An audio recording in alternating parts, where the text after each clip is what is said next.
Salut à tous! Je suis super content de vous retrouver pour un nouveau Moment Cannes 2025, pré affiche de la Cannes, de la finale de la Cannes 2025. Ouais, disons, super bon lancement. Alors pour m'accompagner aujourd'hui, je suis avec forcément notre expert marocain. Je suis avec Reda. Comment ça va, mon copain? Ça va et toi? Bah, moi, écoute, ça va. Moi, je suis plutôt supporter sénégalais, mais moi, j'ai pas le sang sénégalais. Donc, toi, je sais que tu as plutôt le cœur marocain. Donc voilà, à quelques heures de la finale, on est comment du côté de Cherida? On est confiant, hein. On est On est confiant? confiant, on respire la confiance et la sérénité, on espère, on espère être content, dimanche après le match. Espérons. On est plutôt confiant ou on est plutôt un peu, on va dire, pris par l'angoisse, comme peut-être Non, avant le quart de finale, où il non, y avait de non, la, non, il y avait de la là, je pense qu'on aborde le match, avec un état d'esprit qui est totalement différent. On pouvait avoir un peu de crainte et un peu de rester un peu sceptique, avant le quart de finale ou même la demi-finale. Mais en ayant sorti le Cameroun et le Nigeria de cette manière-là, je pense que on peut être serein, mais faut faire attention de pas trop tomber dans le piège de bah voilà, on sous-estime l'adversaire, etc. On respecte l'adversaire. Je pense que Regragui, il est très bon dans ce domaine-là, niveau mental. Je pense qu'il va pas partir avec un excès de confiance. Une finale, c'est 90 minutes. Il peut tout se passer. Ça peut pencher côté Sénégal comme côté marocain. Mais on n'aborde pas le match. Je pense que le Maroc est plus confiant que le Sénégal sur cette finale-là, je pense. Ok, bon, déjà, voilà. J'ai même pas besoin de poser la question. Déjà, en fait, tu commences déjà un peu à me répondre. On est confiant du côté du Maroc avant de débuter cette finale. Et après, ouais, il y a plutôt des raisons. Donc, je vais te poser forcément donc, la question qui va nous habiter pendant le live. N'hésitez pas, hein, vous qui suivez, on réagit, hein, envoyez-nous vos commentaires, vos idées ou vos réactions. N'hésitez pas à liker et commenter. C'est ce qu'on a besoin aussi pour pouvoir booster un petit peu le live. Et puis, bah, écoute, voilà, on débute avec la question principale. Quel est le favori de cette finale de la Cannes 2025 entre le Maroc et le Sénégal? Est-ce que c'est plutôt les Lions de l'Atlas ou les Lions de la Teranga? Bon, là, c'est un duel de Lions. C'est un duel de Lions sur cette histoire.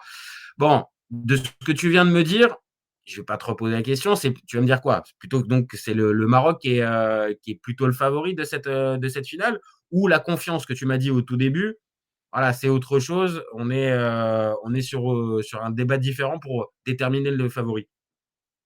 Bah, en vrai, je pense que je te répondrai la même chose que contre le Nigeria. Et Dieu sait à quel point j'attendais cette confrontation avec le Sénégal parce que ça reste quand même une confrontation qui est intéressante dans le jeu.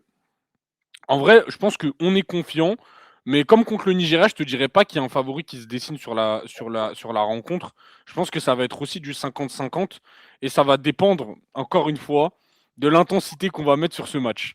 Parce que honnêtement, je pense que ce qu'on a vu dans l'intensité, contre le Cameroun et surtout contre le Nigeria, moi en tout cas, je sais pas si tu as eu ce sentiment aussi, mais j'ai revu l'équipe qui était présente à la Coupe du Monde au Qatar. Dans Mhm. l'intensité, j'ai vraiment vu une équipe solide et une équipe, soudée sur 90 minutes. Même dans le mental et dans le body language, on a vu beaucoup de choses qui m'ont fait penser à 2022. Et je pense que en jouant ce football-là, il y a très peu d'équipes qui peuvent nous déjouer, en Afrique actuellement. Ok, donc toi, c'est plutôt, on va dire, l'impression diffusée par le Maroc, on va dire, allez, depuis les quarts de finale, depuis le match contre le Cameroun et le Nigeria. Waouh, on a perdu Reda. On a perdu Reda. On a perdu Reda. Alors, où es-tu, mon ami Reda? Ouais. Ouais.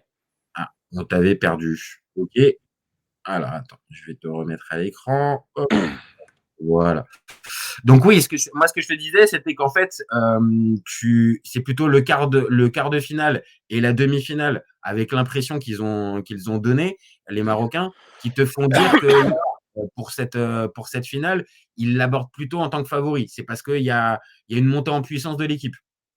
C'est ça, ouais. Je pense que le fait d'avoir sorti surtout le Nigeria, qui représentait, je pense, la plus grosse menace, on va dire, sur le chemin du Maroc. Je pense que ça D'accord. joue aussi au niveau de la confiance et que c'était vraiment un match qui allait jouer sur les détails et sortir le Nigeria de cette manière, dans une séance de tir au but où tu as un Bounou qui a été exceptionnel, bah, je pense aussi que tu abordes cette finale avec un état d'esprit qui est totalement différent. Parce que là, tu te dis, et même tu te dis que là, tu es chez toi, tu as une marge de remporter la CAN. Comme je t'ai dit, hein, une finale, c'est 90 voire 120 minutes. Sur un match, il peut tout se passer. Et rien que ça, je pense que ça va galvaniser le Montahab. Alors, ok, ça c'est pour la vision Maroc. Alors, on va être clair, hein, pendant ce live, on va essayer, toi, assez logiquement, tu vois, de défendre plutôt le Maroc. Et moi, je vais me charger de défendre plutôt le Sénégal et te dire que dans cette finale, pour moi, au mieux, c'est du 50-50. Parce que on vient de voir deux demi-finales. Bon, je pense qu'on va quand même être d'accord. C'est pas régalé non plus, ça n'a pas été des sommets du football. Après, je suis pas en train de dire qu'on a eu des purges. On a eu des, on a eu des matchs serrés, on va dire, qui se sont joués sur des détails, que ce soit pour le C'était beaucoup Sénégal. tactique. Les deux confrontations, c'était beaucoup des batailles tactiques plus que des batailles qu'on a vues sur le terrain. C'est ça. Et dans cette optique-là, moi, on va dire, je vois le Sénégal depuis le début de la compétition. Moi, je les vois monter en puissance, un peu à l'image de ce que tu viens de me dire avec le Maroc. C'est-à-dire un premier tour, ok, qui aurait pu être largement mieux maîtrisé, mais au final, il y a la première place au bout dans un groupe où tu as la RDC. Donc, c'est déjà quand même un premier indicateur. Et puis après, les trois adversaires, bah, le Soudan, le Mali et au final l'Égypte, moi je L'Égypte. vois une espèce de montée alors peut-être pas en puissance, peut-être pas de la même manière que le Maroc, tu as raison sur le point de vue physique, tout ça. Mais par contre, en termes de confiance, je pense qu'ils ils sont pas loin d'être au max. Et là, le fait d'avoir sorti l'Égypte comme ça, dans un match où l'Égypte, on en a parlé en off, elle a véritablement Ça a cassé le refusé. match, elle a pas Ça a joué, refusé de jouer. elle a refusé de jouer, alors que eux, je te dis pas que les Sénégalais, ils ont fait un match tiki-taka et que ils ont eu 54 occasions. Mais c'est quand même eux qui ont été les plus entreprenants. C'est eux qui sont récompensés au bout. Et au final, bah moi, je les vois arriver de la même manière que le Maroc, c'est-à-dire sûrs de leur force au moment d'arriver en finale. Et ce qui est plutôt logique, hein, deux adversaires qui arrivent en finale, c'est plutôt logique qu'ils arrivent sûrs de leur force. Mais tu vois, sur l'état de forme, je pense qu'on est sur un truc un petit peu similaire avec vraiment, là, le Sénégal va pas arriver tête baissée euh, pour cette finale. Maintenant, il y a un paramètre, et là, on va en parler tous les deux.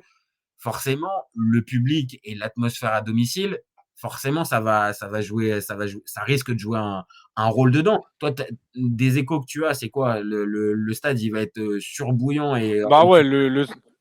le stade, il va être plein et on l'a vu depuis, je crois, les demi-finales, parce il y avait beaucoup eu cette question sur l'accréditation des ultras du Raja et du Wydad, parce que on va pas les présenter, on sait que c'est qui font partie des supporters les plus engagés du monde. Et Mhm. il y a beaucoup eu cette question par rapport à des potentiels débordements. C'est pour ça qu'on n'a pas eu de. On a trouvé que l'ambiance, elle était un peu fade sur le premier tour et sur les huitièmes de finale. Mais Mhm. à partir des quarts, je crois, contre le Cameroun, où Ouais, là, la fédération, ils se sont occupés personnellement d'accréditer les grosses têtes des supporters, du coup, des ultras. du Raja et du Wydad. Bah là, on a Mhm. vu que c'était différent. Et même Eric Schell, il l'a dit en conférence de presse, que, il s'attendait à ce que, voilà, il y ait un 12e homme, mais à ce point-là, euh, c'est de la folie. Et là, en finale, le stade il va être plein et je pense qu'il va y avoir une ambiance de fou. Et psychologiquement, jouer face à ce public-là, c'est vraiment une contrainte. Tu penses que là, pour le coup, Les Sénégalais, ça peut après à petite hauteur, hein, parce qu'on est bien d'accord, je pense pas que les joueurs, ça va déterminer le match. Mais tu penses que ça peut les conditionner, les Sénégalais à, voilà, comme tu as dit avec Eric Schell, il y a une ambiance tellement folle que ça peut les faire un petit peu trembler. Moi, Bah, pas te bah, d'un mentir, j'en côté, pense pas, hein. d'un côté, ça pousse les Marocains, et de l'autre, tu vas avoir des supporters qui vont attendre la moindre erreur, qui vont te siffler à chaque fois que tu as le ballon. Et ça, psychologiquement parlant, c'est pas négligeable du tout. Et on l'a vu, hein, que ce soit, c'était vraiment présent à la Coupe du Monde 2022. Mais jouer face à ce genre de supporters, c'est jamais évident, parce qu'à la moindre erreur, bah, tu peux avoir des sauts d'attention, et ça peut te faire sortir de ton match. Je suis d'accord, ça peut faire sortir ton match. Je fais un coucou à Moussa 9812 qui nous fait un coucou sur le chat et qui nous met des drapeaux marocains. Bon, je pense que t'as un copain avec toi, Reda. Je pense que pour lui, dis-nous, hein, dis-nous sur le chat, hein, si pour toi c'est plutôt le Maroc qui est favori pour cette finale. Et j'ai l'impression que oui. Maintenant, il y a un autre paramètre, parce qu'il y en a plusieurs dans cette finale à prendre en compte. La femme, est-ce que ça te dit qu'on fasse un espèce de petit comparatif ligne par ligne des deux équipes? Genre, Vas-y. si on fait confrontation des deux gardiens, on est sur deux gardiens qui sont sur une canne un peu similaire tous les deux. Ils ont été un peu sollicités. Quand on a fait appel à eux, ils ont plutôt été bons. Là, peut-être où il y a une différence, c'est qu'Edouard Mendy, il fait une bourde au premier tour contre la RDC, Ouais. mais derrière, il monte un peu en puissance. Et Bounou, il fait pas de bourde, mais bon, À quelques moments, on peu voit de des petits sauts fébrilité. d'attention, balle au pied, on Mais connaît là, il t'a notre rassuré. Bounou national, mais là, il t'a refait une Maroc-Espagne, son arrêt sur la frappe de, je crois, c'est Chukwueze, je crois, ouais, Onyemachi. Onimachi. Non, Et parce que celle de Chukwueze, franchement, honnêtement, enfin, ok. Ok, bien joué, hein, bien joué Bounou sur celle de Chukwueze, mais Chukwueze a fait tellement n'importe quoi sur son penalty. il est Enfin, rentré, vraiment. l'entrée est cataclysmique, hein. Ah non, mais il entre à la 117e, il touche quasiment pas un ballon, il a un penalty à tirer, Il le il le rate. tire comme s'il est dans son jardin. Ah non, mais vraiment, mais catastrophique. Et j'ai eu Et peur, hein, d'ailleurs, parce que quand j'ai vu Igaman qui l'a raté, je me suis dit, j'ai dit, va ah falloir bah, ça que. commençait mal. Ça commençait mal pour Je l'ai la vu, source honnêtement, des Marocains. je l'ai vu, hein. Je te jure, dans sa course d'élan, j'ai dit, c'est sûr, Igaman il rate. Je l'ai senti Je suis d'accord fébrile. qu'il n'était pas, C'était très mal tiré. Il il était était pas très mal génial. tiré. Mais Mais d'ailleurs, l'entrée, ouais. intéressante.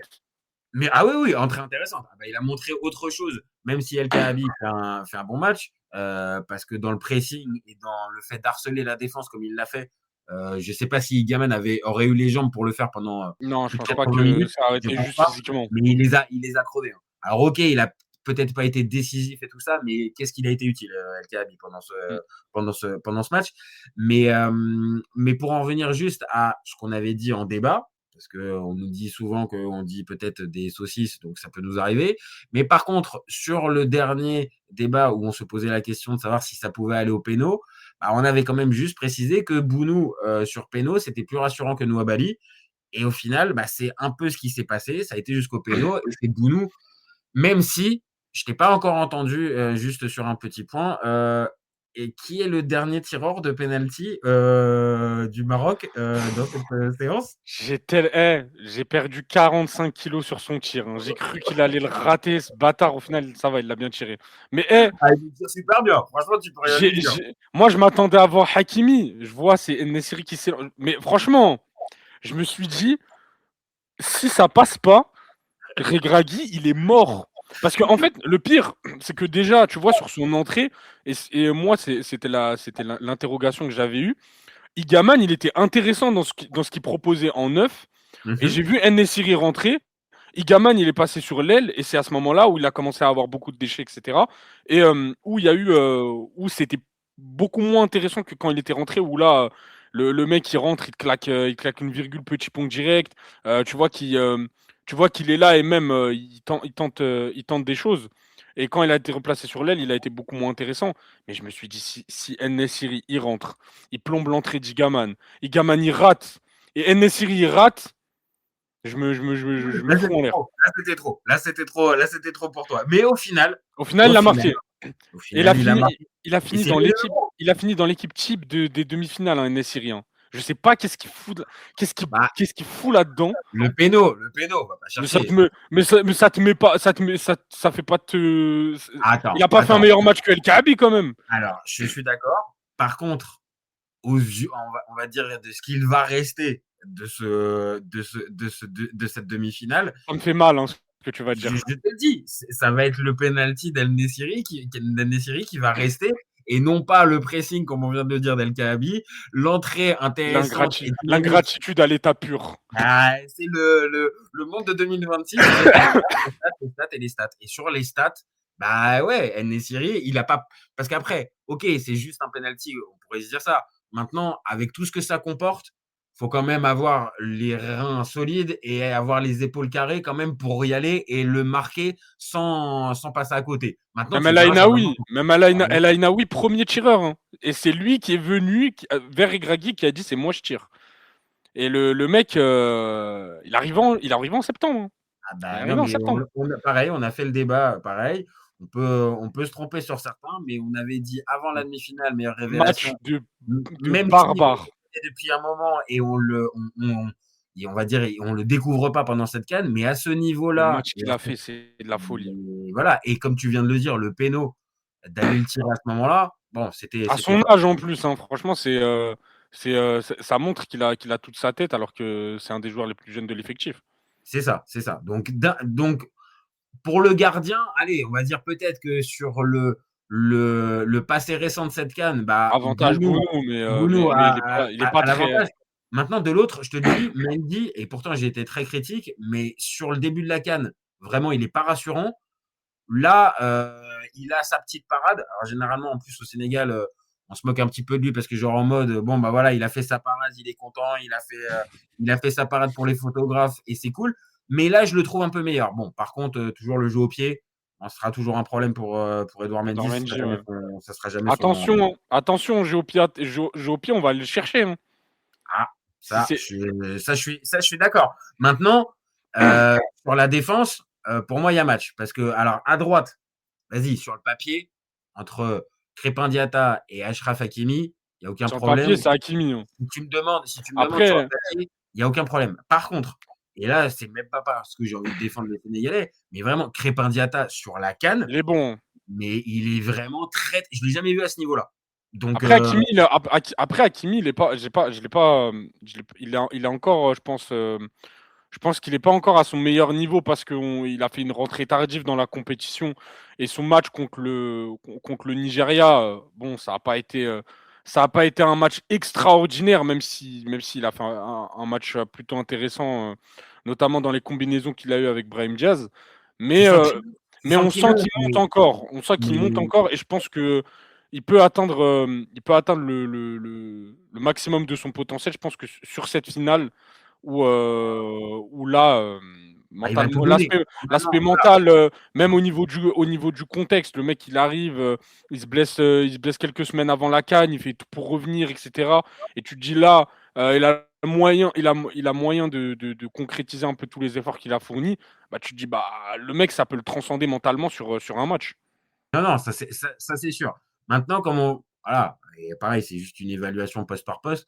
Voilà, sur l'arrière droit, comme je viens de dire, si tu regardes, on va dire, sur le potentiel, il y a zéro débat. Alors, Mais encore sur une la fois, forme actuelle, il y a mais sur match. la forme actuelle, il y aura match. Et donc, c'est Abdé qui va avoir en face. Abdé, là, pour le coup, il va avoir un vrai client. Ah Après, ouais, euh, Abdé, c'est quelque chose, hein. c'est, et pour le coup, voilà, on va dire en tant que gars extérieur, ouais, ce duel-là, il me hype un petit peu parce que justement, d'un côté, tu as l'imprévisibilité d'un Abdé et face à un Crépin Diatta qui est en très bonne forme et qui est bon défensivement en plus, là où normalement, on va dire, c'est plus un piston qui est plutôt bon dans la phase offensive. Là, défensivement, je le trouve super appliqué. Ouais, pour moi, il y a match, même si, voilà, encore une fois, supporter marocain, détendez-vous. Je suis pas en train de dire que Crépin Diatta est meilleur que Non, Achraf on juge Hakimi, mais on juge la forme actuelle. sur Faut cette être CAN, réaliste. Il y ouais, a match. Il il y y a a match. match. Il y a match. Après, la défense centrale. Alors, défense centrale, ça va être un petit peu différent de ce qu'on aurait pu avoir côté Sénégal, c'est que Kalidou Koulibaly sera pas là. Ouais, Donc, au final, ça va être Sarr de Strasbourg qui va jouer à sa place. Et à côté, c'est Niakhaté qui joue à comment qui joue à Lyon et qui est là depuis le début de depuis le début de la CAN. la CAN. En face, c'est Massina Aguerd. Bon, tu vas pas me refaire Attention, l'histoire. Hein. Tu vas pas me attention, voilà, tu vas bon. attention. Quoi? Osimhen, c'est qui? Ok, ok. J'avais Ah dit quoi? d'accord. J'avais dit quoi avant le match? J'avais dit, attention, Massina, on se fout de sa gueule depuis le début de la compétition, mais dans le jeu aérien, c'est intéressant. Je suis d'accord. Osimhen, on ne l'a pas vu pendant 118 minutes. Et on Ah ne oui. l'a pas vu pendant 118 minutes grâce à ce mec qu'on a critiqué à tort. On a souvent dit que le mec il jouait avec les teams, avec les chaussures de sécurité et que techniquement c'était compliqué.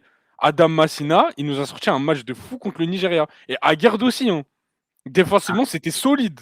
À Guerd, on va dire, on est plus habitué. Mine 2, on a quand Ah même. non, parce que Aguerd, depuis le début de la compétition, on était en train de lui tirer dessus, à dire, bah voilà, il est pas dans son standing, etc. Il y T'as avait des raison. moments où c'était un peu compliqué, il y a eu des sauts d'attention où il apportait pas de réelle satisfaction comme on connaissait Aguerd. Mais là, contre le Nigeria, les deux, je me suis dit, mais comment ce terroriste de Regragui, il a pu nous mettre El Yamir alors qu'on avait Massina et Aguerd, et je l'avais dit, hein, parce que les matchs amicaux, on avait joué avec les deux, pas les deux derniers matchs parce qu'on avait joué avec Saïs, mais les matchs de octobre, je crois, de la trêve, on avait joué avec la charnière Massina et À Guerd, Aguerd, et c'était ça m'étonne. intéressant. Après, on disait, voilà, les adversaires en face, t'as pas vraiment d'adversité et tout, mais t'étais serein derrière. Et après, quand on a vu que la charnière, elle a sauté pour reprendre celle avec Saïs et Aguerd, bah, nous, on s'est posé des questions. Et là à juste titre, parce que Adam Massina, depuis le début de la CAN, il a pas de boulette. Il a pas de, on n'a pas grand-chose à lui Euh, reprocher. alors, on va pas en parler à Serge parce que je crois qu'il a pas trop aimé, Serge, les petits coudes quand il va Non, au ça, jeu à c'était El l'extérieur. Khan- ça, c'était El Khanous, ça. Massina, il Il a y en a pas eu pas de. une de Massina, il y en a pas une de Massina dans Non, je la crois que surface. non, c'est celle devant la surface, c'est El Khanous. C'est El Khanous. Ouais, non, t'as raison, c'est El Khanous. Alors, non, en fait, je te disais, à Gerd, en fait, on a plus d'images. Et moi, qui suis supporter de l'OM, je le vois plus. C'est-à-dire, quand je te dis, on avait plus de références sur Aguerd, je dis pas sur la CAN. Je dis juste on va dire en global, Aguerd, on le connaît plus. Donc, il y avait quand même ce truc de, il faut trouver le gars pour accompagner Aguerd. Ok, ça a été Saïs. Au final, maintenant Massina. Et Massina, au début de la compétition, quand il arrive, voilà, il y a quand même des doutes, tu vois. Maintenant, en y regardant un tout petit peu d'un tout petit peu plus près, les deux matchs qu'il fait contre le Cameroun et là contre le Nigeria, et tu rigoles avec, il a bouclé Osimhen. Ah, oui, je peux pas te dire je peux pas te dire le contraire. En face, tu as une défense sénégalaise qui a pris des buts au premier tour, dont un contre la RDC, qui s'en prend un contre le Soudan parce qu'elle est pas concentrée, et derrière, qui est beaucoup mieux contre le Mali, mais ouais, on va rentrer dans les termes, jouer face aux déménageurs maliens, bah, honnêtement, c'était compliqué, franchement, de t'encaisser un but, même s'ils ont failli en prendre un. Et contre l'Égypte, bah, là, c'est un autre délire, mais c'est quasiment pareil, c'est-à-dire, Ils ont failli s'en prendre un. ils n'ont pas été réellement mis sous pression, la défense, hormis les 10 dernières Les minutes. 10 dernières minutes, ils ont failli se prendre un Ils but ont de failli. l'égalisation. Ils ont failli. Maintenant, il y a un point pour moi en fait qui est on va dire ultra paradoxal, c'est qu'en fait pour cette finale, non seulement il était suspendu, mais en plus il est blessé. Kalidou Koulibaly, il est pas là.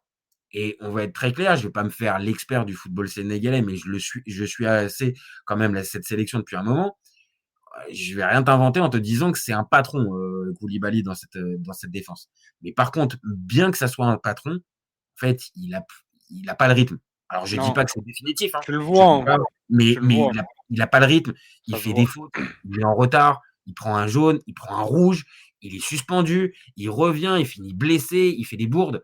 Honnêtement, il est pas bon. C'est Et ouais, là et là où en fait, pour aller à la fin de mon raisonnement, c'est que en fait, si derrière, bah, justement, tu as ton patron en fait qui sort normalement, logiquement, bah, le gars qui va arriver derrière, il est moins fort. Alors, je suis pas en Sauf que train de là, te dire que ça, le je suis pas en train de te dire que ça, il est plus fort.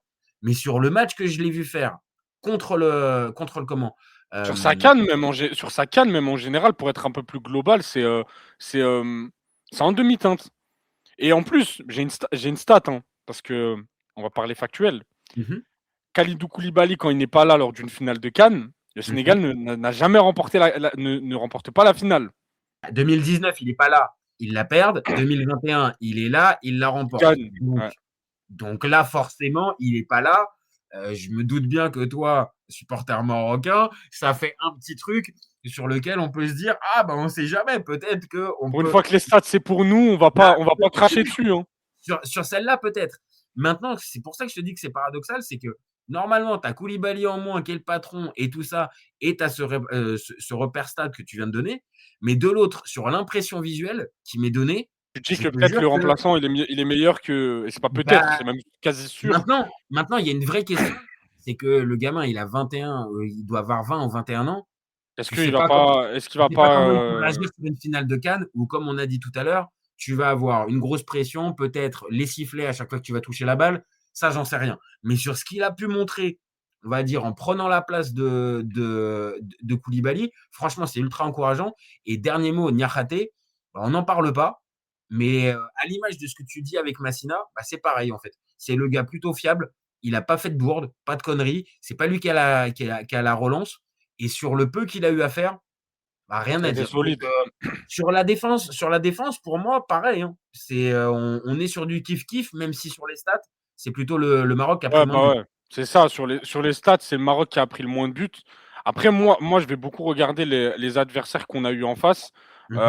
Honnêtement, je pense qu'au niveau de la qualité offensive des adversaires, c'est un peu plus costaud niveau Maroc, que côté Sénégal et ce qui me fait dire, je pense que le Maroc qui part avec un avantage, c'est qu'on reste quand même une équipe qui a quasi pas encaissé de but dans le jeu et on a eu des adversaires qui proposaient du jeu devant, là où le Sénégal joue le Soudan, il joue le Mali, il joue l'Égypte, qui sont des équipes qui, voilà, je vais pas dire qui sont limitées offensivement, mais qui proposent pas autant que le Cameroun ou que le Nigeria.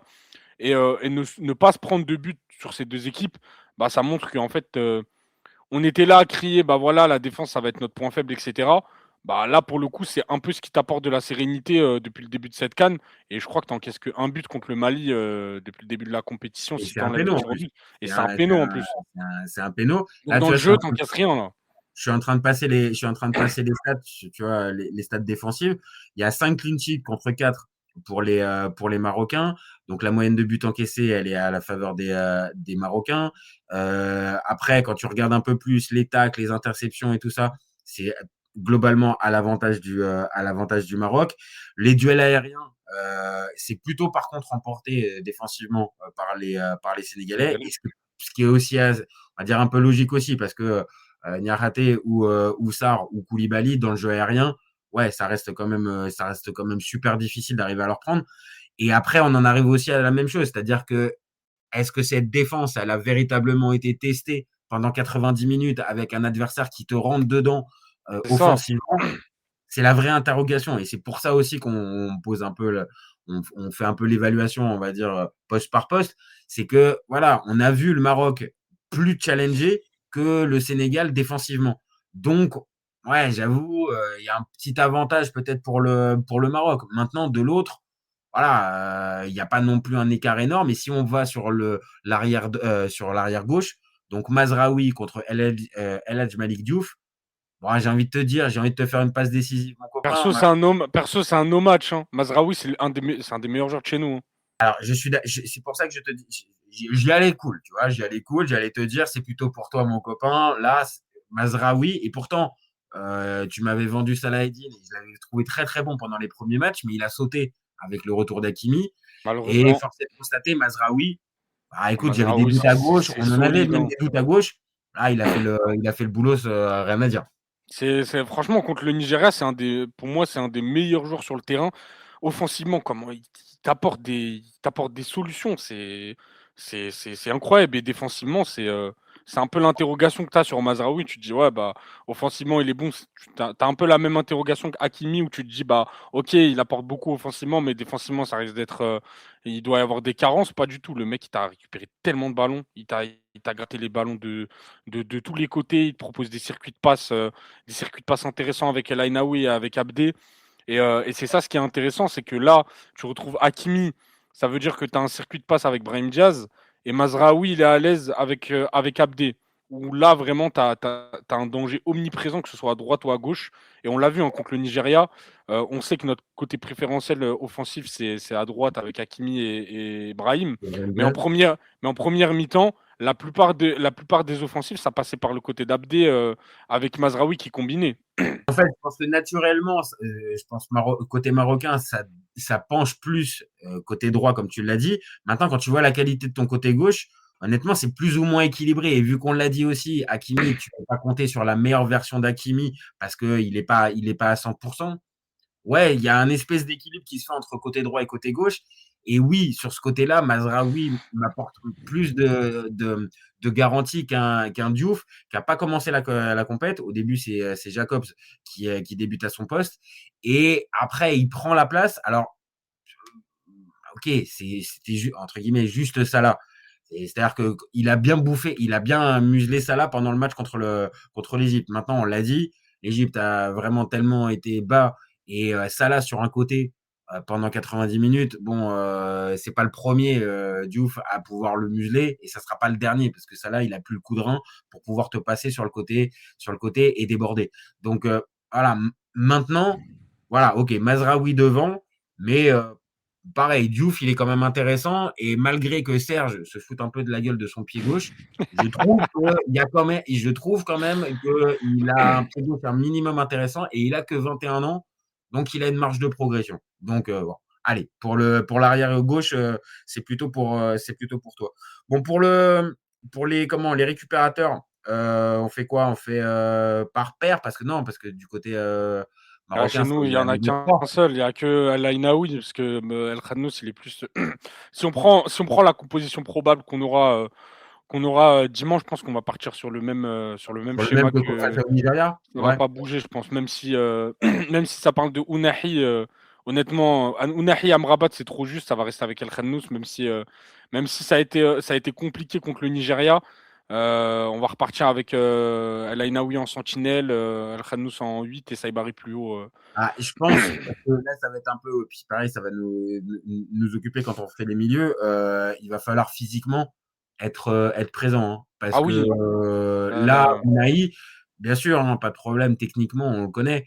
Maintenant, là, ce genre de match au milieu de terrain, ça va être une bataille, hein, parce que en face, tu as vraiment du répondant. Ouais, bah ouais, t'as des Donc, profils. alors, on va dire normalement, ça devrait être aussi peut-être un milieu à 3, parce que ça m'étonnerait que Paptio il parte avec un 4-2-4, comme il a pu le faire pour certaines rencontres. Je pense plus qu'il va partir sur un 4-3-3.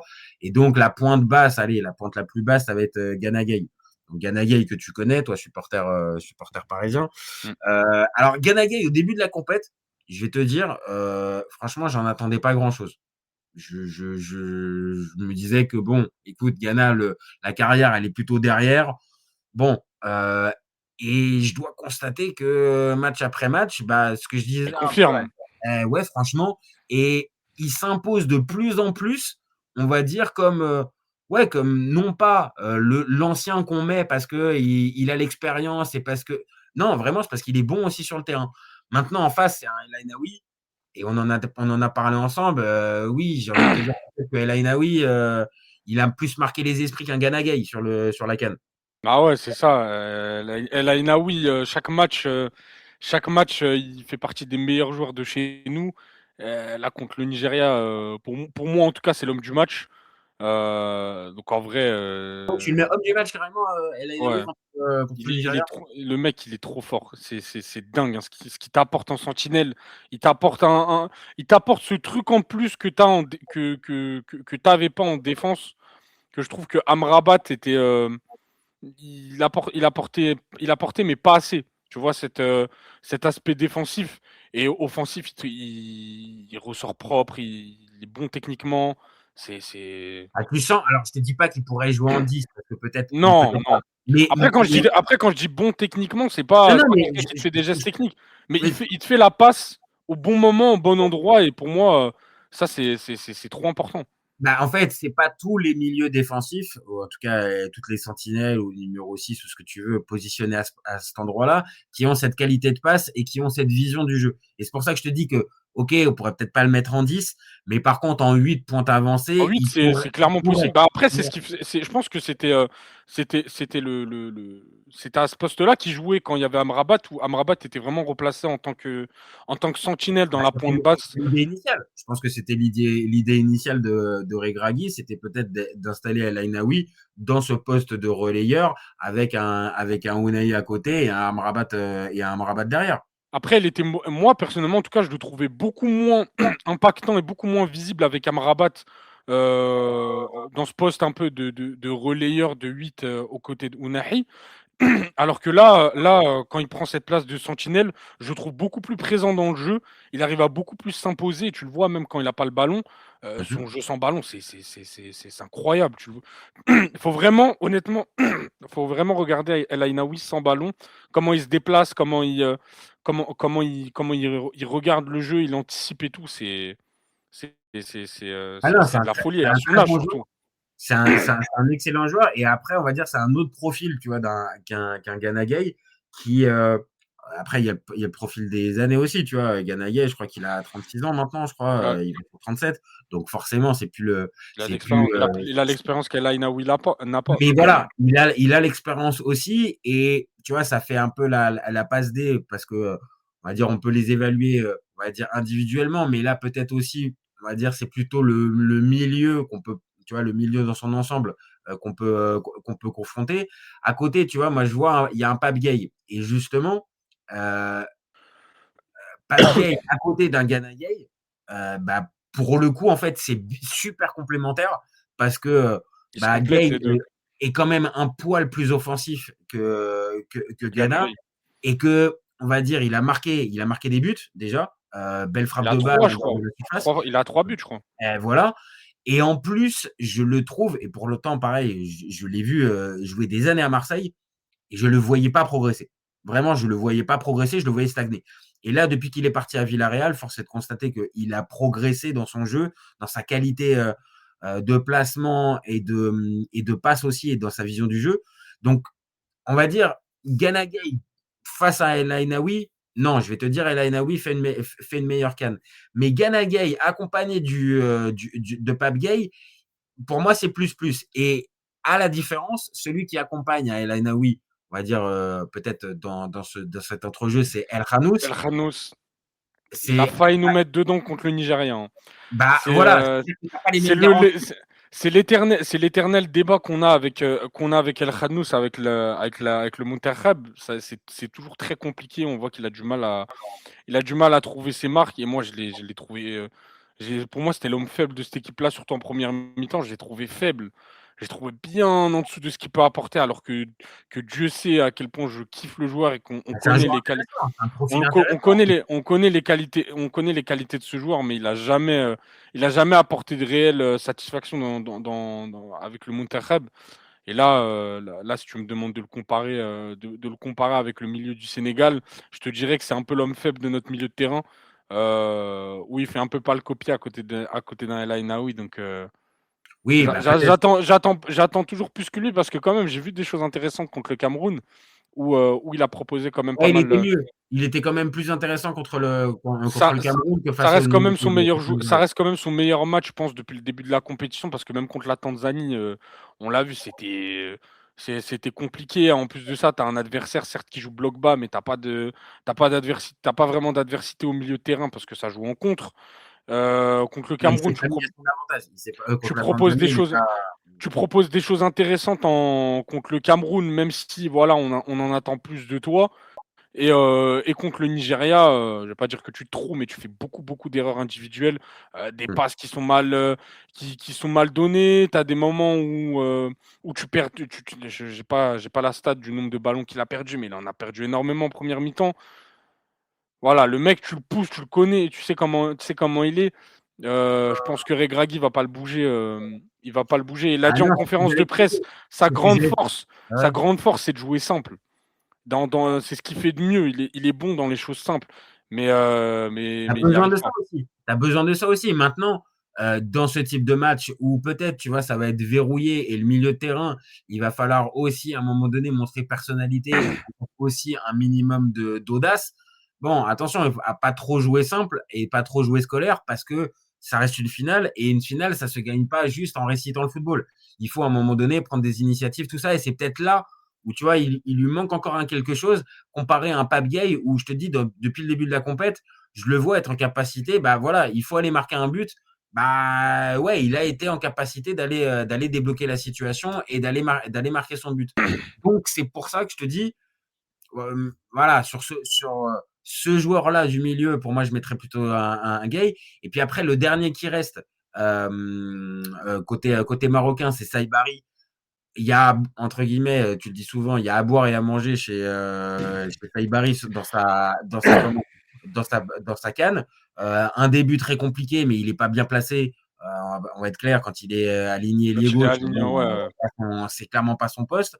Mieux quand il est remis à son poste et il est décisif contre le Cameroun. Maintenant, je sais pas ce que tu en as pensé, pareil, contre le Nigeria. Je suis entre deux, quoi. Je suis entre non, deux.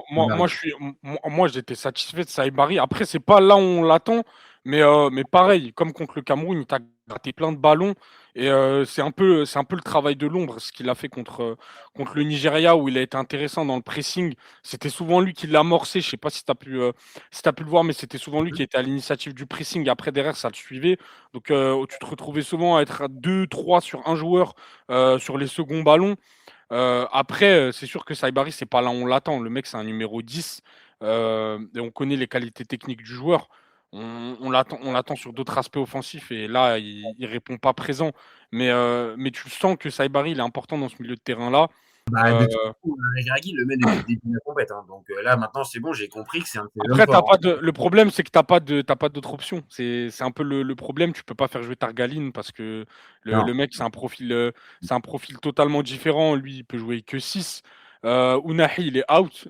T'as pas grand monde. Non, Euh, ça, c'est sûr. Et de l'autre côté, bah, tu vois, le dernier qui reste côté Sénégal, c'est en fait la vraie incertitude. Tu vois, là, on parle d'un gars, Saïbari, qui alterne up and down Diatta, depuis le début de la compète. Et côté Sénégal, bah, en fait, le dernier qui a été aligné dans ce milieu à 3, c'est Habib Diarra, qui joue à Sunderland. Il est suspendu pour la finale parce qu'il prend son carton. D'ailleurs, un carton, les Égyptiens, le carton qu'ils lui font prendre, mais franchement, c'est une carotte totale. Mais bon, bref, ça, c'est autre chose. Mais donc lui, il sera pas là.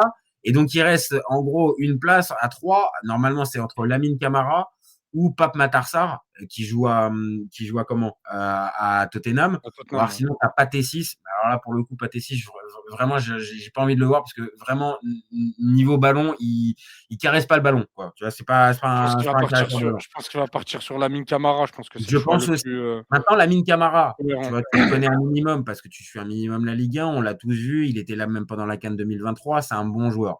Maintenant, depuis le début de la CAN, bah, quand on a fait appel à lui, il n'a pas Il été n'a pas répondu extraordinaire, il présent. n'a pas été transcendant. Donc, en fait, tu vois, entre un gars, comme on vient de dire, Saïbari, qui alterne up and down, et un gars qui va sûrement être titulaire un peu par défaut, parce que normalement, ça aurait été Habib Diarra, mais il n'est pas là, ou Pape Matar Sarr, peut-être, mais en tout cas pas un titulaire.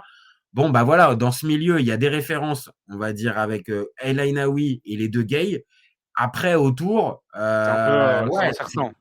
c'est compliqué, hein, tu vois, d'arriver à déterminer le meilleur milieu de terrain là-dedans. Ouais, moi, je partirais entre El Ainaoui et les deux gays. Mais bon, sauf que si tu joues avec ces trois-là, bon, t'es quand même pas très, très offensif quand même. Bah ouais, c'est ça. C'est C'est ça. C'est un peu le même son de cloche sur les deux équipes. T'as une certitude et après le reste autour, c'est incertain, même pour nous, hein. Donc en vrai, Et je pense que après, c'est du 50-50. c'est ça, c'est plutôt du 50-50 sur le milieu. Et après, bah, voilà, quand tu vas aller devant, bon, bah, ça va aller vite entre Brahim Diaz et Iliman Ndiaye sur la CAN. Bon, bah oui, là, je vais pas aller lutter, je vais pas aller te dire que Iliman Ndiaye fait une meilleure CAN que Brahim Quand Diaz même, qui a été décisif à tous les sur matchs. les 5 premiers matchs. et qui réalise une Ouais, super bonne Nigeria. CAN, qui fait un bon début de match contre le Nigeria, mais qui s'éteint un petit peu, par contre. Bah ouais, bah, c'est ça le problème de Brahim Diaz. Faut qu'il se barre du Real, putain. Le mec, tu le sens que physiquement, il peut pas tenir 90 minutes. Ah, peut-être que maintenant, avec Arbeloa, peut-être qu'il va devenir titulaire, hein, on sait jamais. Non, Hein. non, non, j'y crois Non, même pas une non, seconde, franchement. je crois pas non plus. Je crois pas Après, non plus. peut-être, hein, c'est un mec de la Castilla, peut-être, qui va être nostalgique et qui va se dire, bah pourquoi pas Peut-être. faire jouer on Ouais. sait pas, mais non, franchement, moi, j'ai envie qu'il se barre, Brahim, qu'il retourne en PL ou en Serie A, mais qu'il parte de ce Mais qui projet joue, parce quoi. que Mais là, qui joue. Mais c'est qui joue. trop. Il faut qu'il se barre rapidement, qu'il améliore sa situation parce qu'on va avoir besoin de lui à la Coupe du Monde. Et s'il vient à la Coupe du Monde sans rythme comme à la CAN, ça risque d'être Ça va compliqué être parce que la Coupe compliqué. du Monde, c'est encore plus long que la CAN. En termes d'intensité, c'est un style de jeu qui est totalement différent. Tu peux pas venir hors forme et vouloir performer dans ce Ah genre de oui, surtout que compétition. là, tu n'auras peut-être pas comme à la CAN un premier tour où tu peux monter Bah en non, là, au premier tour, va grandeur. falloir y aller direct parce que Il va falloir y aller direct, si ouais. tu finis Ouais. meilleur troisième, tu vas te manger un gros dès les 16e. Ouais, Ça va être compliqué, hein. là, tu peux pas te permettre. Donc bon, voilà. Maintenant, de l'autre côté, Iliman Ndiaye, moi, je persiste à dire que c'est pas son poste d'être ailier droit. Je l'ai vu à l'OM à ce poste-là, c'est pas son poste.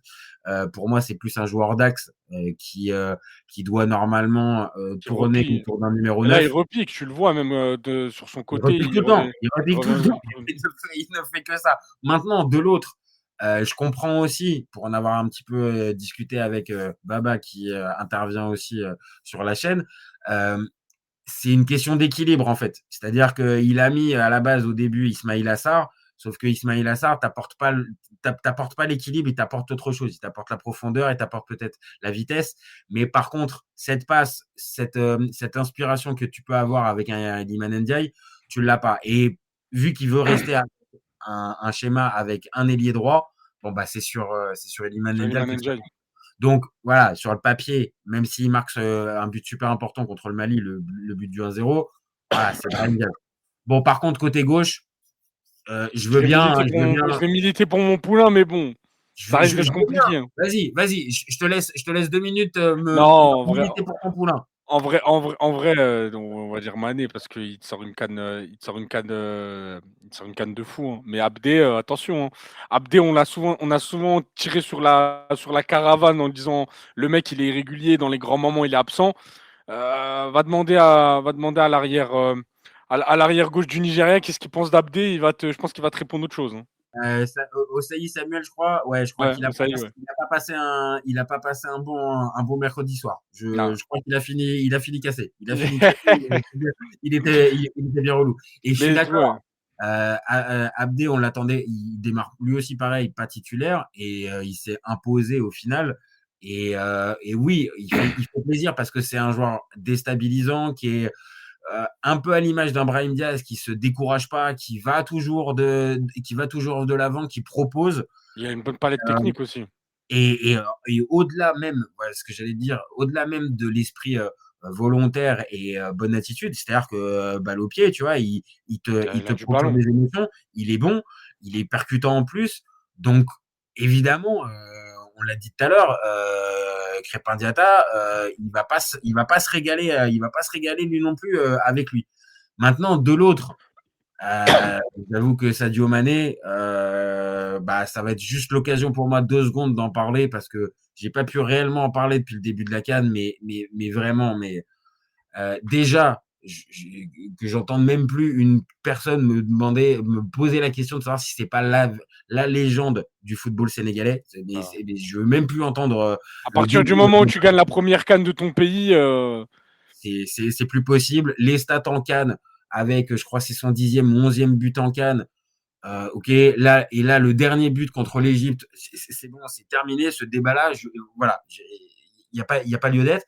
Et au-delà, on va dire, de son statut, c'est-à-dire que, je vais être clair, au début de la CAN, on je l'attendait pense pas. pas, je pense pas que Sadio Mané, il est dans cet état de forme. Et je te dis pas qu'il est dans la meilleure forme de sa vie. Je te dis juste, je pense pas qu'il a ce niveau de forme capable d'enchaîner tous les 5 jours avec des matchs de haut niveau. Et c'est globalement ce qu'il fait depuis le début de la CAN. Et rien que sur ça, ouais, j'avoue, c'est chapeau, c'est chapeau Sadio. Et si le Sénégal peut avoir une chance dans cette finale, bah évidemment que il faut Ça va que être l'homme fort devant. aussi d'un Sadio Mané qui soit en grande forme. Et si t'as pas un Sadio Mané en grande forme, je te dis pas que le Sénégal peut pas gagner parce qu'il y a des arguments, on vient de le dire à plein d'endroits, mais Ça risque d'être compliqué. Et je c'est pense ton que joueur en Regragui plus, va. quoi. Et je pense que Regragui, il a conscience de ce détail-là, un peu comme Osimhen et Lookman contre le Nigeria. Mais je pense il va verrouiller Mané pour vraiment bloquer l'homme fort devant. Et là, si on te coupe de ton Mané, comme tu as dit, hein, t'as des arguments à côté, mais ça risque d'être très très compliqué de bouger de bouger ce bloc marocain. Après, ça va être là aussi que va être, ça va être entre guillemets compliqué parce que en fait, et ça se met, je l'ai mis sur l'affiche du débat, c'est Hakimi vicis, comment il s'appelle, Mané. Mané. Le truc, c'est que Mané, ok, ça aurait été en 2021, bon bah là, ça aurait été véritablement un duel entre les deux. Là, Mané, pareil, un peu à l'image d'un Iliman Ndiaye, il dézone vachement. Et donc, il colle pas sa ligne pendant il colle pas sa ligne pendant tout le match. Et en fait, la clé, je pense, pour les Marocains, s'ils veulent prendre Mané, c'est d'arriver, on va dire, à le suivre et lui laisser aucune liberté et qu'il n'ait pas. Alors que pourtant, c'est pas un orchestrateur et c'est pas un meneur de jeu. Mais dans cette canne, je trouve. Faut le couper la circulation du ballon parce que ça passe par lui Exactement. directement. Et en fait, Et vu c'est là qu'il où est. El Ainaoui il va être important parce que là, il a Ah, mais vraiment un il va être rôle déterminant. il a un rôle de sentinelle à jouer qui est très important. Et on l'a vu hein, contre le Nigeria, où, et c'est ça ce que j'ai trouvé intéressant dans l'intensité, c'est que sur les seconds ballons, quand tu regardes bien, il y a toujours 2 ou 3 Marocains sur un joueur. Donc Ah bah c'est là, ça peut ça, être ça, c'est à double tranchant. c'est ce Ça, que j'ai pas vu chez les Sénégalais. c'est un peu une épée de Damoclès parce que d'un côté, bah, tu peux couper des circuits de passe très facilement parce que tu es 3 sur le porteur du ballon, mais de l'autre, le fait d'avoir 3 joueurs sur un seul joueur, bah, ça peut créer des espaces et après ça peut déséquilibrer ton bloc. Mais tu vois, en mettant de l'intensité et en étant actif sur les seconds ballons et sur les phases assez dangereuses offensives où tu peux être plusieurs sur le porteur du ballon, bah là pour le coup, tu peux vraiment avoir une grosse arme pour désarmer totalement Mané et le couper et qu'il soit inoffensif comme Lookman et Osimhen. Bah, c'est ça. Et de l'autre côté, je pense que c'est pareil. Papio doit avoir l'idée pour comment bloquer Brahim Diaz, le côté droit, et on va dire cette zone d'activité où tu as les deux qui permutent. Évidemment, ça va être, on va dire, un peu les clés du match. Nous, voilà, là, on s'arrête un peu sur le terrain, on parle un petit peu de ça parce que on connaît un minimum le foot, toi et moi. Et donc, on sait que ça risque de se jouer un petit peu là-dessus. Maintenant, voilà, on va pas se faire un débat tactique véritablement dessus. Donc, voilà, on va terminer notre évaluation avec le dernier poste qui reste, c'est le 9. Bon, côté marocain, on est d'accord, ça démarre avec El Kaabi ou Ça va partir avec El Yaman a Kaabi gagné. ça va partir avec El Kaabi parce que Gaman il a raté son penalty. Je pense que niveau Tu penses? confiance, ça lui a flingué le mental et je pense que pareil. Hein, Igaman, ça reste toujours léger physiquement pour débuter. Je pense que c'est intéressant de le garder en joker, mais je t'en supplie, Regragui, arrête de me faire rentrer En-Nesyri et Igaman en même temps.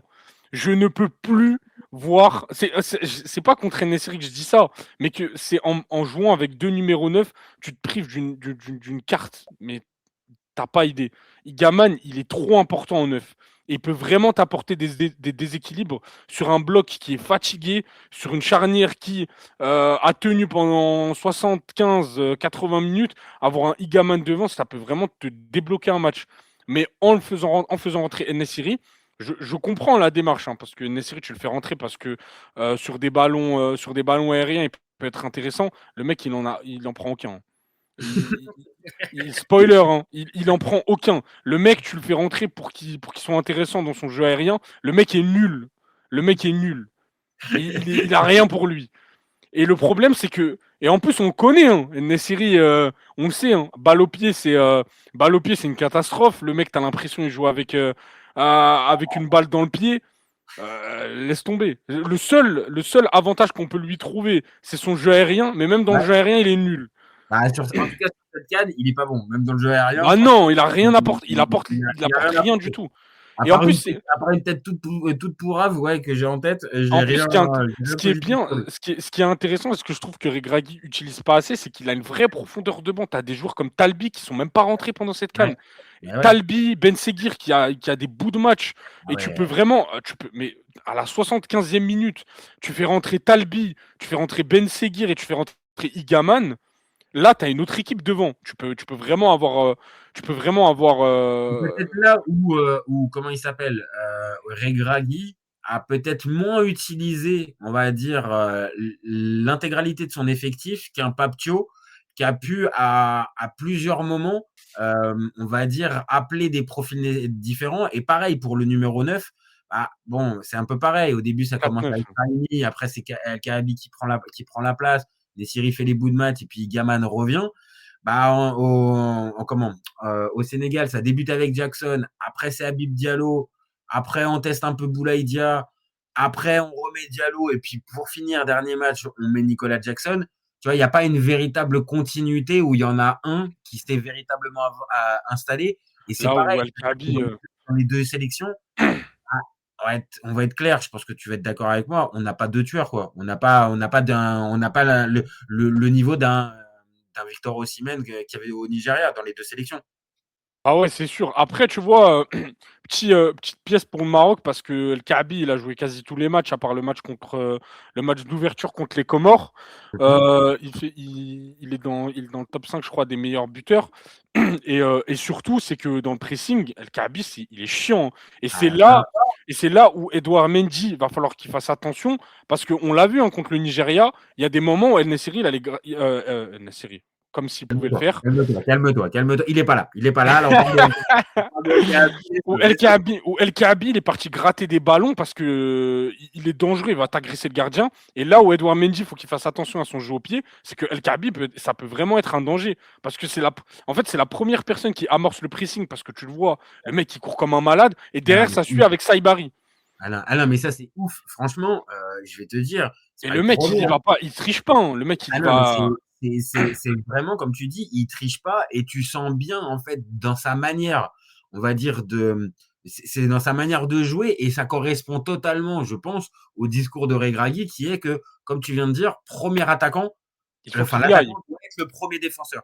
Donc, c'est-à-dire à la perte de la balle ou machin, il faut que toi, tu lances le pressing. C'est limite toi, on va dire, en tant qu'attaquant, alors que normalement, c'est pas ton rôle, qui va lancer le pressing pour les autres. Et c'est vrai, contre le Nigeria, il l'a fait à plein de moments. Et même contre le Cameroun aussi, il l'a fait. Il a fatigué la défense centrale. Là où, dans ce profil-là, je ne vais pas te mentir, hein, Nicolas Jackson, il est incapable de faire ça. Il est incapable de faire ça. Mais vraiment. Mais après, c'est même pas méchant vis-à-vis de lui. C'est-à-dire que c'est pas dans ses capacités, en fait. C'est-à-dire Ouais, que physiquement, le ça pressing, demande beaucoup. Ça demande beaucoup. Déjà que Nicolas Jackson, il est pas très lucide devant le but. Ça demande beaucoup de lucidité parce que tu te crames physiquement et ah oui, derrière, faut être, et puis, réaliste devant la cage. dire un truc très, très clair. Désolé, un ami sénégalais, mais je sais que c'est partagé aussi pareil au pays. Et désolé, mais Nicolas Jackson, il a du mal à se salir le short, en fait. Donc en fait, dès qu'il va falloir faire ce qu'on vient de dire avec un El Kaabi, peut-être aller tacler, peut-être aller au combat et aller agresser, peut-être avec des courses dans le vide, Nicolas Jackson, il te le fait 2 fois dans le match, hein. Et à la troisième, il te regarde, il te dit, ouais, c'est bon, ça m'a saoulé. Après, on va être clair, Nicolas Jackson, là, je lui tape dessus. Maintenant, je pense que au niveau des qualités, c'est mon avis, je pense qu'elles sont supérieures à celles d'El Kaabi. Maintenant, c'est juste mentalement, en fait. C'est juste que mentalement, il faudrait qu'il arrive à prendre conscience de ça. Et surtout, tu l'as dit aussi, au niveau de la finition, il faudrait qu'à un moment, Ah ouais, parce il, que il vendange beaucoup le garçon. qu'il fasse un atelier frappe et que vraiment, la gars, il faut vraiment te mettre dessus. Mais par contre, les différences qu'il arrive à faire, ouais, Al-Kaabi, je le vois pas être en capacité de faire ces mêmes différences intrinsèquement tout seul. Par contre, c'est après la même chose. Si derrière, en fait, tu fais des différences, mais que derrière, comme on vient de le dire, tu as la finition qui est dégueulasse, bon, bah, ok, très bien, tu te crées des occasions, mais au final, t'es pas plus efficace qu'un numéro 9. Et ce qu'on demande à un numéro 9, c'est d'être C'est efficace. marqué. Donc, Bah ouais. oui, factuellement, El Kaabi, il a 3 buts. Nicolas Jackson, il en a 2. Et encore, c'est 2 contre le Botswana. Oui, c'est plutôt priorité El Kaabi. Maintenant, sur ce match-là, est-ce qu'un Habib Diallo peut jouer? Mais alors pareil, c'est Habib Diallo, tu vois, c'est un profil plus collectif, vraiment lui, il va aller faire les efforts. Mais il Mais fait par pas de contre, il a du mal à faire les différences en un contre un oui, et c'est voilà, ce que tu as besoin. et c'est là où je te dis, face au Maroc, tu vas avoir besoin à un moment donné que ton neuf, il soit en capacité, je dis pas forcément de dribbler forcément toute la défense, mais peut-être son Fasse des vis-à-vis. différences en un contre un parce Ben, que sinon si tu si tu joues collectif, je quand tu pense vas que là, avoir 3 Marocains qui vont arriver sur toi, ça va être compliqué, hein. ouais. Et là, pour le coup, si tu as un Massina et Aguerd face à un Diallo, je pense que, on va dire, ils vont se le prendre à deux et ça va être vraiment compliqué. Là où un Jackson, en fait, vu qu'après il a de la nonchalance et à certains moments il dézone, machin, en fait, il peut te foutre le bordel. Il peut te Tu vois, déséquilibrer un peu cette il défense, peut ouais. te déséquilibrer. Maintenant, c'est pareil, Jackson, tu lances la pièce et Et soit c'est il est qui au focus face. et dans ces cas-là, il peut te faire un gros match. Et normalement, c'est une finale de Cannes. Donc, tu peux te dire, normalement, bonhomme, tu vas l'être. Mais franchement, depuis ce que je sais pas, j'ai dû voir une vingtaine de matchs avec Nicolas Jackson depuis qu'il joue. Et à chaque fois, je te dis, c'est pièce en l'air. Donc, avantage El Kaabi là-dessus. Je donnais avantage El Kaabi pour le 9. Et puis, pour les entraîneurs, tu vas militer pour Walid? Bah ouais, on va militer pour le Walid national qu'on a beaucoup critiqué, qu'on a beaucoup raillé, moi le premier. Après, hein, attention, hein, il n'est pas exemple de tout reproche. Mais bon, comme a dit notre cher ami Hervé Renard, qu'on gagne ou qu'on perde dimanche, Regragui, ça reste quand même le meilleur coach de l'histoire du Maroc. Parce que c'est demi-finale de Coupe du Monde et c'est première finale de Cannes depuis 2004. On espère qu'il n'y ait pas d'accident comme en 2004, s'il vous plaît. Mais après, tu vois, moi, si je devais juger les deux entraîneurs, je pense que je partirais sur Regragui aussi parce il a beaucoup plus de temps avec cette équipe nationale-là que le coach sénégalais qui a pris l'équipe depuis pas très longtemps. Et au niveau de la continuité, c'est pas négligeable parce que Regragui connaît son groupe. On a beaucoup insisté sur le fait que bah, tu as un noyau dur depuis la Coupe du Monde. Tu as beaucoup de jeunes joueurs comme El Khennos ou Saibari qui sont passés, du coup, qui ont fait la transition des équipes jeunes à l'équipe à l'équipe A et qui ont bien été incorporés avec un peu de temps quand même, mais qui ont bien été incorporés dans ce collectif-là. Et même Regragui, dans sa communication, je trouve qu'il est, et c'est là où il est très fort aussi, il est bon dans sa communication parce qu'il véhicule pas la peur, tu vois. Il véhicule vraiment Bah, le après, self-control. beaucoup moins, beaucoup moins. Et on en avait parlé, rappelle-toi, on en avait parlé après la fin du premier tour, où justement, alors je te dis pas qu'il était en train de se belmadiser, tu vois, calme-toi, mais il était en train un petit peu à un endroit de commencer, je le voyais faire des signes pour la VAR, pour ceci, pour cela, un peu nerveux. Et c'est là où je te rejoins, c'est que depuis ce match contre la Tanzanie, qui est passé ric-rac, où il l'a dit en plus en conf de presse, il a dit ouais, franchement, la première mi-temps, elle est dégueulasse, enfin, avec d'autres mots, mais il l'a dit, il a été honnête. Derrière, je le sens beaucoup plus serein. Beaucoup plus Alors, serein, tu le sens, il le transmet à ses joueurs. et ça, Au c'est premier, c'est ça. au premier tour, ça puait la peur, et là Il doit la maintenant, peur, voilà. c'est la sérénité là.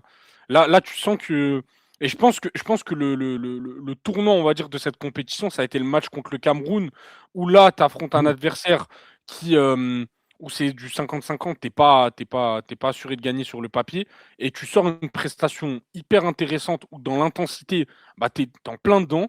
Et on l'a vu contre le Nigeria, ça jouait pas du tout avec la peur, alors que tu affrontes potentiellement l'équipe la plus intéressante offensivement depuis ce ouais, début du de tournoi. compétition. Bah oui, Et oui. là tu as vu les mecs, ils y allaient pas en trichant, ça y allait à fond, ça a joué avec ses armes pendant 120 minutes. Et même pendant la séance, on le voit hein, dans le body language des joueurs. Pendant la séance de tir au but, c'est serein encore. Ça panique pas. Et on s'est tous remémoré, je pense, le pénalty raté de Ziyech contre le Bénin, Ouais. le pénalty d'Hakimi contre l'Afrique du Sud. On en a eu hein, des phases où on était dos au mur. Et là, c'était un peu le même registre, sauf que là, l'état d'esprit, il était totalement différent. C'est ce qui a changé le match. Même là, quand tu commences la séance de tir au but, tu loupes avec Igaman et Ah, tu derrière, loupes avec Eagleman, mais tu es encore dedans. tu es encore de.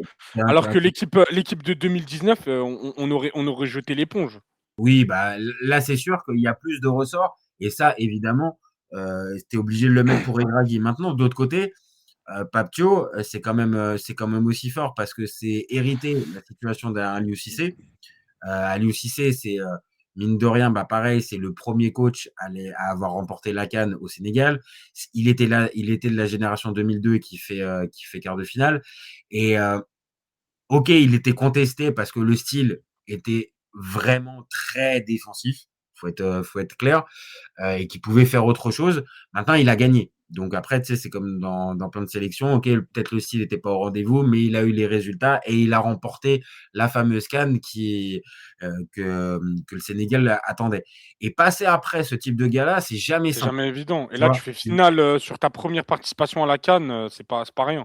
Et si je me trompe pas, je crois avoir entendu ça hier, mais tu vois, je vais la ressortir, mais peut-être que c'est une saucisse. Et je crois qu'il gagne le Chan, je crois avec le Sénégal. Alors je sais pas si c'est la dernière édition ou l'édition d'avant, Non, je sais pas. la dernière édition, elle a été remportée par le Maroc et celle d'avant, je Tu sais sais, pas du tout. alors peut-être que c'est final, peut-être que j'ai mal entendu. Tu te rappelles contre qui c'était la finale du Chan? Non, de mémoire? Non. Cette année, je sais pas, je crois que c'était contre. Bah ouais, je crois que c'était contre le Sénégal. Alors, je crois que ça doit être ça. C'est en fait, il l'a pas remporté, mais il fait finale du Chan. Et là, de ce qu'on voit depuis le début de la compétition, euh, pareil, je vais pas me faire expert du football sénégalais, mais moi, je vois une différence entre l'approche qui est Bah, mise lui, avec c'est. Aliou Cissé et celle de Tu le Papio. vois, bah Et oui. rien que pour ça, ouais, j'ai plutôt envie aussi, pareil, de le mettre aussi un peu en avant parce que on parle beaucoup et à juste titre des joueurs, d'un Sadio Mané et tout ça. Mais là-dedans, tu as un gars qui est arrivé sans faire de bruit, qui est performant, qui a l'adhésion du groupe, qui développe une philosophie un peu plus joueuse et un peu plus spectaculaire que son prédécesseur. Et pour l'instant, ça fait finale. Donc, ouais, c'est un autre registre que Regragui, c'est autre chose. Mais là encore, tu vois, pour moi, vraiment, cette finale, tu peux faire le débat pendant des heures, en fait. C'est que vraiment, il y a des arguments à droite, à gauche, et c'est super difficile. Je pense que ça va être le moyen de terminer notre débat. C'est super difficile d'arriver vraiment à déterminer un favori clair et net sur cette finale. Cette finale, Tu vas avoir ta sensibilité et tu vas avoir tes arguments. Et moi aussi, sur tout un tas d'autres trucs, je vais avoir la sensibilité, les arguments. Et au final, bon, bah ouais, ça va être encore comme très souvent, du quoi, peut-être du 51-49 ou du 52-48 dans cette finale. ouais, c'est ça. Il y a pas de. C'est comme. C'est un peu comme le Nigeria. C'est assez compliqué de définir un vrai favori. Après, t'es en finale, hein. Il y a généralement les finales, ça se joue pas. Ça se joue pas sur des gros scores. C'est sur des détails. À part PSG Inter, mais ça c'est un autre. Mais ça c'est un autre détail. Désolé, j'étais obligé de la caler. Bon, Les supporters de l'Inter, écoutez pas ce qui vient de se passer, c'était un petit peu dur. Même si, bon, là, faut être honnête, c'est vrai que cette finale-là, il y a pas eu grand suspense quand même. Il y a pas eu grand ouais. suspense. Mais généralement, une finale de Cannes, ça se finit pas en 3, 4 ou 5-0. Non. Ça se joue sur des détails. Moi, je reste quand même confiant côté Maroc parce on a vraiment cette montée en puissance. Et je le répète encore, si on arrive à mettre cette intensité en début de match, il y a vraiment aucune équipe qui me fait peur en Afrique. Je pense que le pire ennemi que le Maroc peut avoir, c'est soi-même, en fait. C'est Ok.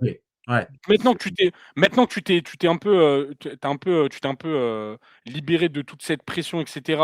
Et que je revois vraiment cette équipe qu'on a vue au Qatar. J'ai aucune crainte que ce soit sur cette finale ou contre une équipe africaine. Où là vraiment sur une finale, l'histoire elle est trop belle pour que ça se finisse sur une défaite. Faut vraiment que le Maroc il la gagne. Ah, on vient de le dire, il y a plein d'arguments, même aussi statistiques, historiques, qui peuvent plaider pour la victoire du Maroc d'un côté. Et de l'autre aussi, c'est pareil. C'est-à-dire que euh, du côté du Sénégal, il y a des arguments. La finale de 2021, la finale de 2019, là, cette nouvelle finale, la qualification pour les Coupes du Monde. il y a un niveau de régularité Qui est pas négligeable. qui permet, on va dire, d'arriver dans cette finale avec confiance. Donc en fait, voilà, peut-être un autre adversaire que le Sénégal en 2026, peut-être aurait, je vais te dire, je vais pas te dire baisser les yeux, mais aurait été peut-être impressionné par tout ça parce que, bah voilà, il y a quand même beaucoup d'arguments en face. Là, peut-être à la limite les Ivoiriens, parce que les Ivoiriens ils venaient de remporter la CAN et donc eux aussi, mine de rien, étaient portés par un truc. Hormis la Côte d'Ivoire et donc ce Sénégal-là, je voyais aucune sélection capable d'arriver sans baisser les yeux. Peut-être l'Égypte, mais c'est dans un autre style, Ouais, c'est dans notre dans un, contexte. tu vois, autre contexte. On connaît le background un peu des 2 équipes. Voilà, et c'est ce qu'on dit toujours à chaque fois, c'est cette espèce de tradition de l'Égypte qui fait un peu peur un peu à tout le monde et tout ça.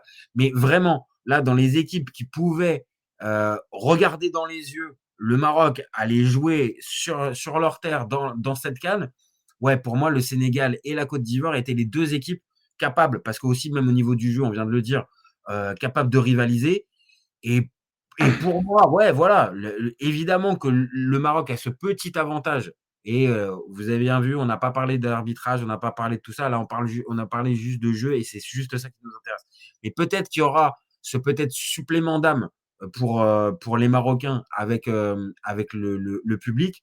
Mais de l'autre, franchement, les joueurs sénégalais, ils jouent tous dans des top clubs. Je pense que des grosses ambiances, ils en ont déjà eu pour les trois quarts, si ce n'est pas pour l'intégralité des joueurs.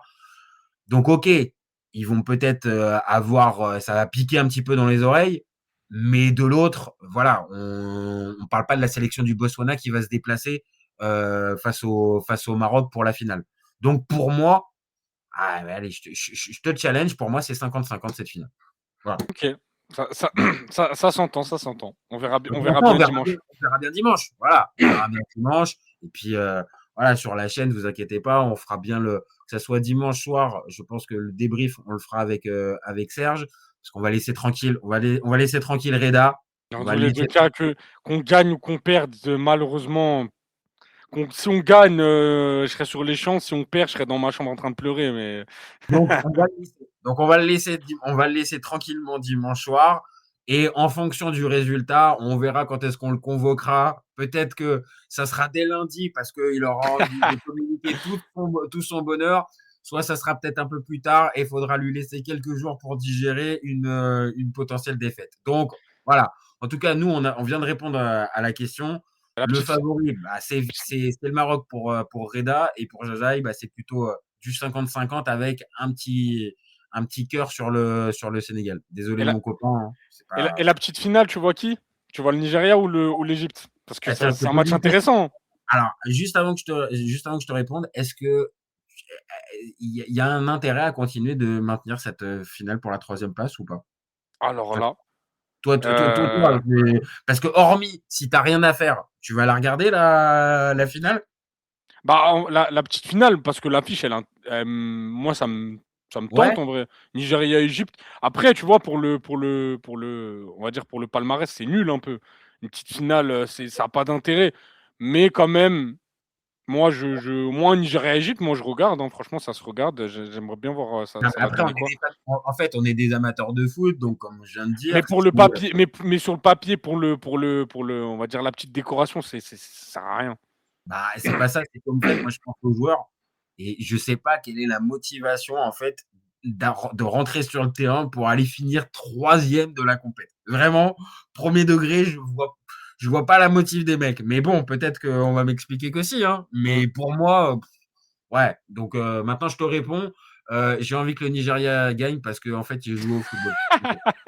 Je suis désolé. Je suis désolé, hein, mais là, les Attention, Égyptiens, vous m'avez trop saoulé mercredi après-midi avec votre match, votre caricature de match. Franchement, si c'est pour jouer à ça, je préfère les Nigériens. ah bah ouais, moi aussi j'ai envie de voir le Nigeria. Après, attention, Égypte, hein, c'est chiant à jouer, c'est l'Égypte. Bah, voilà. Voilà. Je pense que on peut pas mieux dire. Voilà, c'est très chiant. Et à part les supporters égyptiens, je suis curieux de savoir, en fait, si t'es pas supporter égyptien, comment tu fais pour aimer la sélection égyptienne quand t'es pas égyptien? T'as pas Vraiment grand premier chose, degré. ils ont pas grand chose ils ont pas beaucoup d'arguments à avancer, malheureusement. Bah, c'est ça. Alors là, on l'a déjà dit, on a même fait le débat sur la chaîne. Franchement, il y a des joueurs vraiment intéressants. Salah, Marmoush, Achour. Vraiment, il y a moyen de jouer autrement. Donc après, on sait jamais, hein. Peut-être que là, Ahmed Hassan, il va peut-être se dire, allez, aujourd'hui, pour ce match-là, on va remettre le 4-2-4 qu'on a vu les 10 dernières minutes contre le Sénégal. Mais j'y crois Je crois moyen. moyen.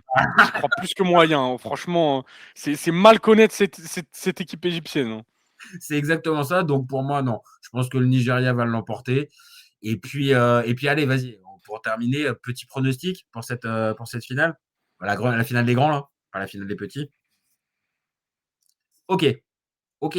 Donc un Moi, je écart vois, de deux. Un moi, je écart de vois, 2 buts. moi, je pense que la cage du Maroc, elle va rester inviolée pendant ce match-là, je pense. Ok. Meilleure défense du tournoi, hein, quand même.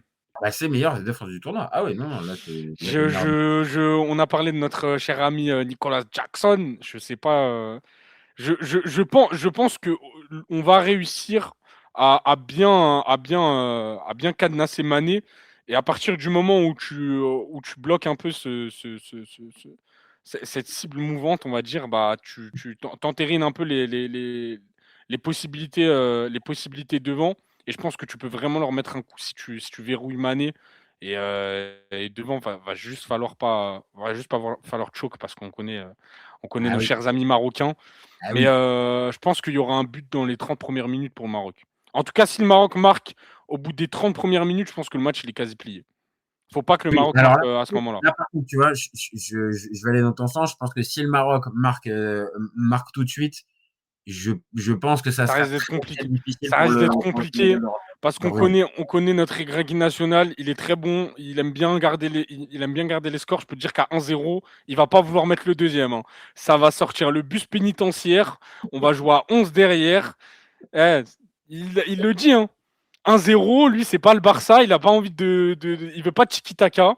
Et puis après, je peux comprendre. Là, pour le coup, si tu te retrouves à 1-0, même s'il reste 60 Après, t'as minutes, les armes. Franchement, t'as les armes mais, pour aller mais chercher le t'as les armes. 2-0, hein. Mais T'as les armes. attention à ce petit jeu-là aussi, parce que le Sénégal, ils ont aussi des arguments. Maintenant, c'est pas l'équipe de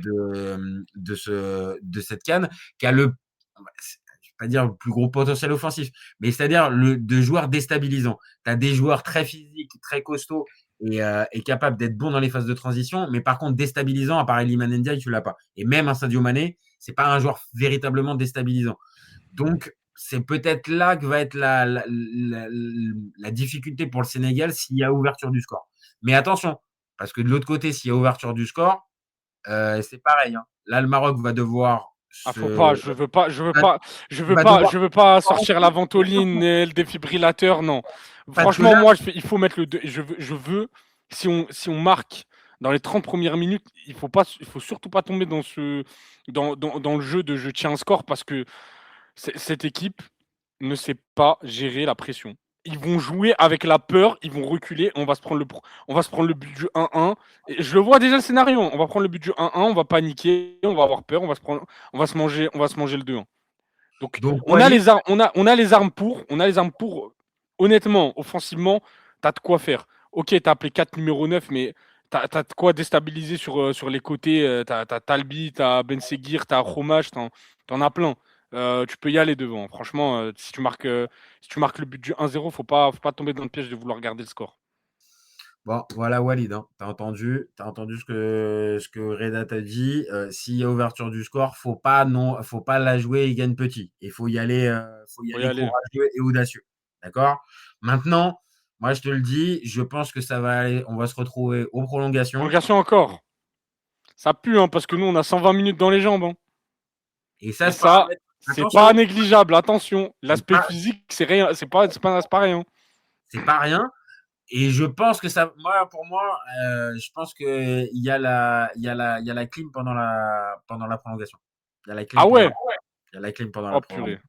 À la Et, 102e, 103e, un truc comme et, tu, ça. Et et, après, tu penses que tu penses que si ça va au tir au but, c'est qui l'emporte? C'est le Maroc ou le Sénégal? bah, le truc, c'est que ça serait il y a quelques années, je t'aurais dit Edouard Mendy, parce qu'Edouard Mendy, sur les pénaux, il était chaud il y a un moment. Mais là, on vient de le dire, Bounou, il a habité d'un truc. Sur ce paramètre-là, ouais. Maintenant, attention, ils ont gagné une CAN, au tir Tir au au but, hein, péno, quand même, ouais. hein. Ouais. Donc mentalement, si ça va au péno, ils seront pas mal non plus, tu vois. C'est ça. Moi, J'ai voilà. j'ai peur que ça te choque au niveau des tireurs si ça va au péno parce que là, c'est du coup près. C'est tu gagnes ou tu perds. Mais Ah oui. Non, mais par contre, voilà, moi, comme je t'ai dit, moi, mon sentiment, c'est en prolongue et avec un but du Sénégal.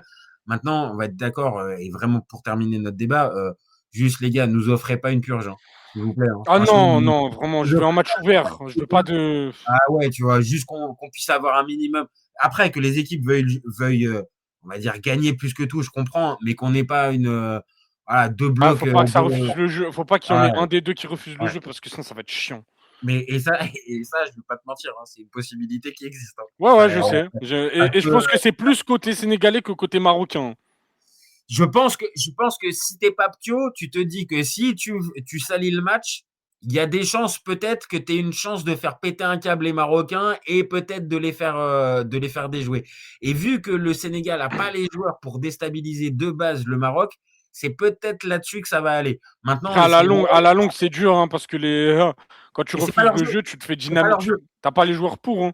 Sur C'est ça. 90 minutes, tu peux te faire dynamiter à tout moment et on a les armes, on a Et les armes jouer pour contre faire sauter le nature, bloc.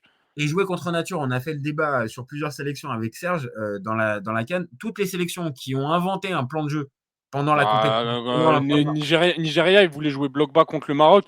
Ils l'ont fait partiellement parce que ça proposait quand même Tu changes, tu changes à un endroit, à un moment donné, tu déstabilises on va dire, ton effectif, ton groupe, tes repères et ce que tu peux avoir créé depuis le début de la compète. ça peut Donc non. Donc, fonctionner, ça peut fonctionner sur un match, mais au contraire, tu peux te trouer et puis tu peux et te avoir faire ouvrir. aussi juste tes supporters qui te disent, attends, tu as joué d'une certaine manière, tu as été jusqu'en finale, et là, tu arrives en finale, Bah tu joues ouais, vraiment.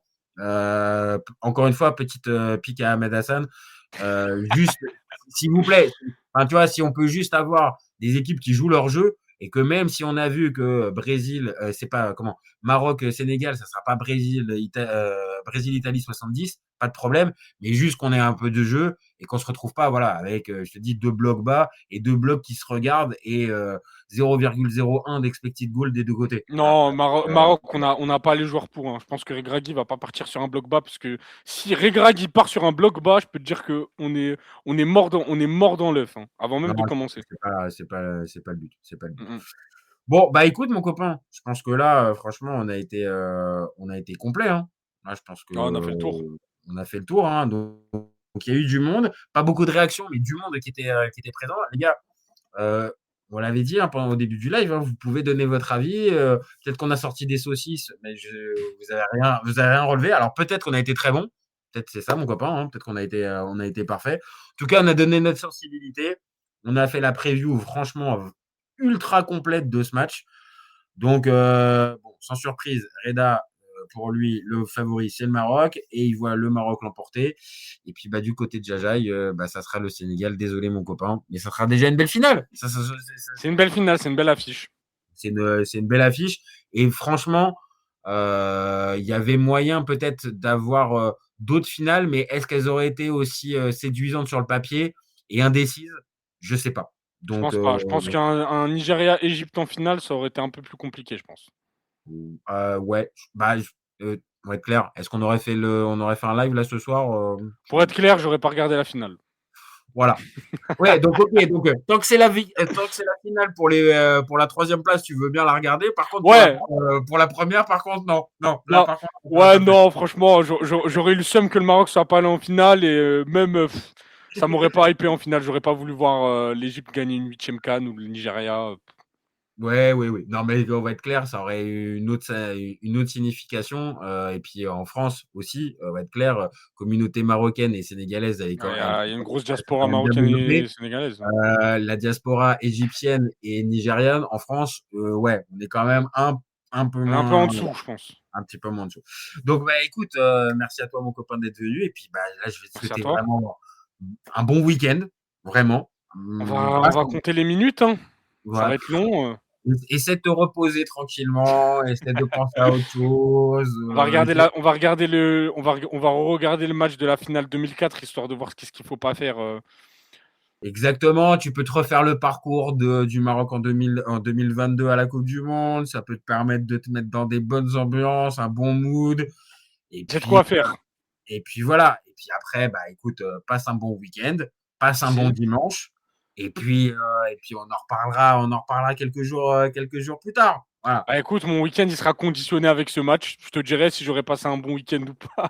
Ah ouais, mais le problème, c'est que vu qu'il arrive en fin de Vu que c'est week-end, fin de et week-end, dimanche soir, bon, il va quand même falloir occuper ton samedi et une partie de ton dimanche. Donc, c'est aussi pour ton samedi et une partie de ton dimanche que je te souhaite bon week-end.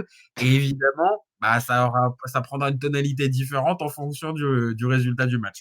c'est ça.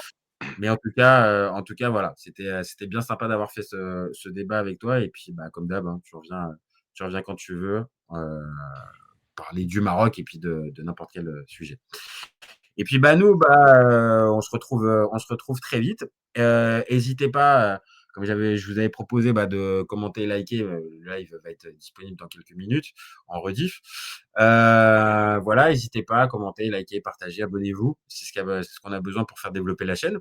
Et puis vous gardez en tête qu'au FC Copains, bah, on est ouvert toute l'année. Ciao les copains. Ciao.